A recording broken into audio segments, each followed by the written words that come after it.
नारायणं नमस्कृत्य नरं चैव नरोत्तमं देवीं सरस्वतीं व्यासं ततो जयमुदीरयेत्। महाभारत के अनुशासन पर्व की कथाएं। कन्या के विवाह के संबंध में विचार। युधिष्ठिर ने पूछा, पितामह, जो संपूर्ण धर्मों का, कुटुंब का, घर का तथा देवता, पितर और अतिथियों का मूल है, उस कन्यादान के विषय में कुछ उपदेश कीजिए। सब धर्मों से बढ़कर चिंता का विषय यही माना गया है कि कैसे पात्र को कन्या देनी चाहिए। भीष्म जी कहते हैं, बेटा, सत्पुरुषों को चाहिए कि वे पहले वर के स्वभाव, आचरण, विद्या, कुल, मर्यादा और कार्यों की जांच करें।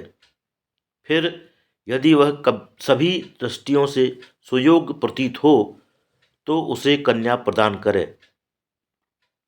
इस प्रकार योग्य वर को बुलाकर उसके साथ कन्या का विवाह करना उत्तम ब्राह्मणों का धर्म ब्रह्म विवाह है। जो दहेज आदि के द्वारा वर को अनुकूल करके कन्यादान किया जाता है, यह श्रेष्ठ क्षत्रियों का सनातन धर्म छात्र विवाह कहलाता है। अपने माता पिता के पसंद किए हुए वर को छोड़कर कन्या जिसे पसंद करती हो तथा जो कन्या को चाहता हो, ऐसे वर के साथ कन्या का विवाह करना वेद वेत्ताओं के द्वारा गांधर्व विवाह कहा गया है। कन्या के बंधु बांधवों को लोभ में डाल बहुत सा धन देकर जो कन्या को खरीद लिया जाता है, इसे मनीषी पुरुष असुरों का धर्म आसुर विवाह कहते हैं। इसी प्रकार कन्या के अभिभावकों को मारकर उसके मस्तक काटकर रोती हुई कन्या को घर में से जबरदस्ती पकड़ लाना राक्षसों का काम राक्षस विवाह है। इन 5 ब्राह्म, छात्र, गांधर्व, आसुर और राक्षस विवाहों में से पूर्व के 3 विवाह धर्मानुकूल हैं और शेष 2 पापमय हैं। आसुर और राक्षस विवाह कदापि नहीं करने चाहिए। जिस कन्या के पिता और भाई ना हो, उसके साथ कभी विवाह नहीं करना चाहिए, क्योंकि वह पुत्रिका धर्म वाली मानी जाती है। यदि पिता, भ्राता आदि ऋतुमती होने के पहले कन्या का विवाह न कर दें तो ऋतुमती होने के पश्चात 3 वर्ष तक कन्या अपने विवाह की बाट देखे। चौथा वर्ष लगने पर वह स्वयं ही किसी को अपना पति बना ले। ऐसा करने से उसकी संतान निकृष्ट नहीं मानी जाती। जो इसके विरुद्ध आचरण करती है उसकी निंदा होती है। जो कन्या माता की सपिंड और पिता के गोत्र की न हो, उसी के साथ विवाह करना मनु जी ने धर्मानुकूल बताया है। युधिष्ठिर ने पूछा, पितामह, यदि एक मनुष्य ने विवाह पक्का करके कन्या का शुल्क दे दिया हो, दूसरे ने शुल्क देने का वादा करके ब्याह पक्का किया हो, तीसरा उसी कन्या को बलपूर्वक ले जाने की बात कर रहा हो, चौथा उसके भाई बंधुओं को विशेष धन का लोभ दिखाकर ब्याह करने को तैयार हो और पांचवा उसका पाणी ग्रहण कर चुका हो, तो धर्मतः वह कन्या किसकी पत्नी मानी जाएगी? भीष्म जी ने कहा, युधिष्ठिर, कन्या के भाई बंधु जिस कन्या को धर्म पूर्वक पाणी ग्रहण की विधि से दान कर देते हैं अथवा जिसे शुल्क देकर दे डालते हैं, उस कन्या को धर्म पूर्वक विवाह करने वाला अथवा शुल्क देकर खरीदने वाला यदि अपने घर ले जाए तो इससे किसी प्रकार का दोष नहीं होता। कन्या के कुटुंबीजनों की अनुमति मिलने पर वैवाहिक मंत्र और होम का प्रयोग करना चाहिए, तभी वे मंत्र सफल होते हैं। जिसका पिता माता के द्वारा दान नहीं किया गया, उसके लिए किए गए मंत्र प्रयोग सिद्ध नहीं होते।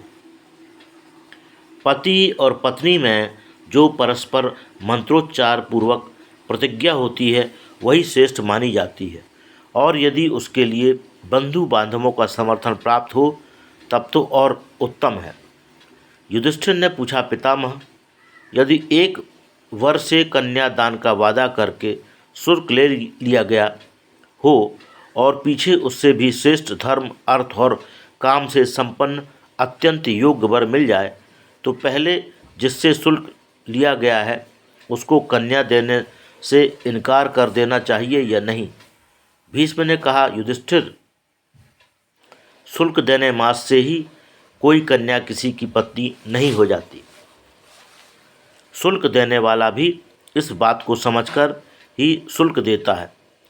इसके सिवा जो कन्या का शुल्क लेते हैं वे वास्तव में उसका दान नहीं विक्रय करते हैं।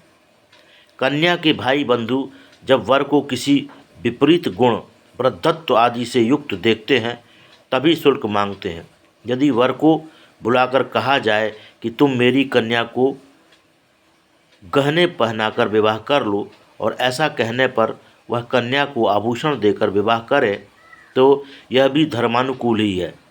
इस प्रकार कन्या के लिए आभूषण लेकर जो कन्यादान किया जाता है वह न तो शुल्क है और न विक्रय है। कन्या के लिए कोई वस्तु स्वीकार करके उस कन्या का दान करना सनातन धर्म है। जो लोग भिन्न भिन्न व्यक्तियों से कहते हैं कि मैं आपके साथ कन्या के विवाह करूंगा, आपको अपनी कन्या ना दूंगा और आपको अवश्य दूंगा, उनकी ये सभी बातें कन्या देने के पहले नहीं कहे के ही बराबर है। महर्षियों का मत है कि अयोग्य वर को कन्या नहीं देनी चाहिए, क्योंकि सुयोग्य पुरुष को कन्यादान करना ही काम संबंधी सुख तथा सुयोग्य संतान की उत्पत्ति का कारण है। कन्या के क्रय विक्रय में बहुत तरह के दोष हैं। इस बात को तुम अधिक काल तक सोचते विचारने के बाद समझ सकते हो। केवल कीमत देने या लेने से ही कोई कन्या किसी की पत्नी नहीं हो सकती। ऐसी बात पहले भी कभी नहीं हुई थी। यदि कहो शुल्क से ही पत्नीत्व का निश्चय होता है केवल पाणिक ग्रहण से नहीं, तो वह कथन ठीक नहीं है, क्योंकि इसके विरुद्ध स्मृति का वचन है, जिसने शुल्क ले लिया हो वह पिता भी दूसरा सुयोग्य वर मिलने पर उसी का आश्रय ले उसी के साथ कन्या ब्याहे। जो लोग शुल्क से ही पत्नीत्व का निश्चय होना स्वीकार करते हैं, पाणिक ग्रहण से नहीं, उनके कथन को धर्मज्ञ पुरुष प्रमाण नहीं मानते। कन्या का दान ही लोक में प्रसिद्ध है, खरीद कर या जीत कर लाना नहीं। कन्यादान ही विवाह कहलाता है। जो लोग कीमत देकर खरीदने या बलात्कार पूर्वक हर लाने को ही पत्नीत्व का कारण मानते हैं, वे धर्म को नहीं जानते। खरीदने वालों को कन्या नहीं देनी चाहिए तथा जो बेची जा रही हो ऐसी कन्या से विवाह नहीं करना चाहिए, क्योंकि पत्नी खरीदने बेचने की वस्तु नहीं है। जो दासियों की खरीद बिक्री करते हैं वे बड़े लोभी और पापात्मा हैं। ऐसे ही लोग पत्नी को भी खरीदने बेचने का विचार करते हैं। इस विषय में पूर्व काल के लोगों ने सत्यवान से प्रश्न किया, महाप्राज्ञ, यदि कन्या का शुल्क देने के पश्चात शुल्क देने वाले की मृत्यु हो जाए तो उसका दूसरे के साथ विवाह हो सकता है या नहीं? उनका यह प्रश्न सुनकर सत्यवान ने कहा, जहाँ उत्तम पात्र मिलता हो वहीं कन्या देनी चाहिए। इसके विपरीत कोई विचार मन में नहीं लाना चाहिए। शुल्क देने वाला जीवित हो तो भी सुयोग्य वर के मिलने पर सज्जन पुरुष उसी के साथ कन्या का विवाह करते हैं। फिर उसके मर जाने पर अन्यत्र करे, इसमें तो संदेह ही क्या है। कन्या का पाणिक ग्रहण होने से पहले का वैवाहिक मंगलाचार हो जाने पर भी यदि दूसरे सुयोग्य वर को कन्या दे दी जाए तो दाता को केवल मिथ्या भाषण का पाप लगता है। पाणिक ग्रहण से पूर्व कन्या विवाहित नहीं मानी जाती। सप्तपदी के 7वें पद में वैवाहिक मंत्रों की समाप्ति होती है, अर्थात सप्तपदी की विधि पूर्व होने पर ही कन्या में पत्नीत्व की सिद्धि होती है। जिस पुरुष को जल से संकल्प करके कन्या दी जाती है वही उसका पाणिग्रहिता पति होता है और उसी की वह पत्नी कहलाती है। इस प्रकार विद्वानों ने कन्यादान की विधि बतलाई है। युधिष्ठिर ने पूछा, पितामह, जिस कन्या का शुल्क ले लिया गया हो और उसकी शुल्क देने वाला पति मौजूद ना हो, परदेश चला गया हो, तो उसके पिता को क्या करना चाहिए? भीष्म जी ने कहा, युधिष्ठिर, यदि संतानहीन धनी से शुल्क लिया गया है तो पिता का कर्तव्य है कि वह उसके लौटने तक कन्या की हर तरह से रक्षा करे। खरीदी हुई कन्या का शुल्क जब तक लौटा नहीं दिया जाता तब तक वह कन्या शुल्क देने वाले को ही मानी जाती है। युधिष्ठिर ने पूछा, दादाजी, जिसके पुत्र नहीं कन्या है उसके लिए वही पुत्र के समान है, फिर कन्या के रहते हुए दूसरे लोग उसके धन के अधिकारी कैसे हो सकते हैं? भीष्म जी ने कहा, बेटा, पुत्र अपने आत्मा के समान है और कन्या तथा पुत्र में कोई अंतर नहीं है। फिर आत्मस्वरूप पुत्री के रहते हुए दूसरा कोई उसका धन कैसे ले सकता है? माता को जो दहेज में धन मिला होता है उस पर कन्या का ही अधिकार है। अतः जिसके कोई पुत्र नहीं है उसके धन को पाने का अधिकारी उसका नाती दौहित्र ही है, क्योंकि वह अपने पिता और नाना को भी पिंड देता है। धर्म की दृष्टि से पुत्र और दौहित्र में कोई भेद नहीं है। यदि पहले कन्या उत्पन्न हुई और वह पुत्र रूप में स्वीकार कर ली गई तथा उसके बाद पुत्र भी पैदा हुआ तो वह पुत्र उस कन्या के साथ ही पिता के धन का अधिकारी होता है, किंतु औरस पुत्र की उस धन का अधिक अंश मिलता है। यदि दूसरे का पुत्र गोद लिया गया हो तो उस दत्तक पुत्र की अपेक्षा अपनी सगी बेटी ही श्रेष्ठ मानी जाती है, अतः वह पैतृक धन के अधिक अंश की अधिकारिणी है। जो कन्याएं शुल्क लेकर बेच दी गई हों उनसे उत्पन्न होने वाले पुत्र केवल अपने पिता के ही उत्तराधिकारी होते हैं। उन्हें दौहित्र के रूप में अपने धन का अधिकारी बनाना युक्ति संगत नहीं जान पड़ता, क्योंकि आसुर विवाह से जिन पुत्रों की उत्पत्ति होती है वे दूसरों के दोष देखने वाले, पापाचारी, पराया धन हड़पने वाले, शठ तथा धर्म के विपरीत बर्ताव करने वाले होते हैं। इस विषय में प्राचीन बातों को जानने वाले धर्मज्ञ पुरुष यम की गाई हुई गाथा का इस प्रकार वर्णन करते हैं। जो मनुष्य अपने पुत्र को बेचकर धन पाना चाहता है अथवा जीविका के लिए शुल्क लेकर कन्या को बेच देता है वह अत्यंत भयंकर कालसूत्र नामक नरक में पड़कर अपने ही पसीने और मलमूत्र का भक्षण करता है। जो किसी कुमारी कन्या को बलपूर्वक अपने वश में करके उसका उपभोग करते हैं वे पापी अंधकारपूर्ण नरक में पड़ते हैं। अपनी संतान की बात तो दूर ही रही, किसी दूसरे मनुष्य को भी नहीं बेचना चाहिए। अधर्म के रास्ते से जो धन आता है उसमें कोई धर्म नहीं होता। विवाह के समय कन्या की ससुराल वालों की तरफ से कुमारी पूजन, कन्या के सत्कार के रूप में जो वस्त्र और आभूषण आदि प्राप्त होते हैं उन्हें स्वीकार करने में कोई दोष नहीं, किंतु वे सब के सब कन्या को दे डालने चाहिए।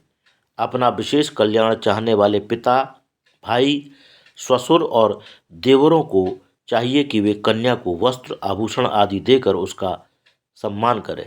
यदि स्त्री की रुचि पूर्ण न की जाए तो वह पुरुष को प्रसन्न नहीं कर सकती और उस अवस्था में पुरुष की संतान वृद्धि नहीं हो सकती। इसलिए स्त्रियों का सदा सत्कार और प्यार करना चाहिए। जहाँ स्त्रियों का आदर होता है वहाँ देवता लोग प्रसन्नतापूर्वक निवास करते हैं। जिस घर में स्त्रियों का अनादर होता है वहाँ की सारी क्रियाएं निष्फल हो जाती हैं। जिस कुल की बहू बेटियों को दुख मिलने के कारण शोक होता है उस कुल का नाश हो जाता है। ये नाराज होकर जिन घरों को शाप दे देती हैं वे कृत्या द्वारा नष्ट हुए के समान उजाड़ हो जाते हैं। उनकी शोभा, समृद्धि और संपत्ति का नाश हो जाता है। महाराज मनु ने स्त्रियों को पुरुषों के अधीन करके कहा था, मनुष्यों, स्त्रियां अबला, ईर्ष्यालु, मान चाहने वाली, कुपित होने वाली, पति का हित चाहने वाली और विवेक शक्ति से हीन होती है, तथापि ये सम्मान के योग्य हैं। अतः तुम लोग सदा इनका सत्कार करना, क्योंकि स्त्री जाति ही धर्म की प्राप्ति का कारण है। तुम्हारी परिचर्या और नमस्कार स्त्रियों के ही अधीन है।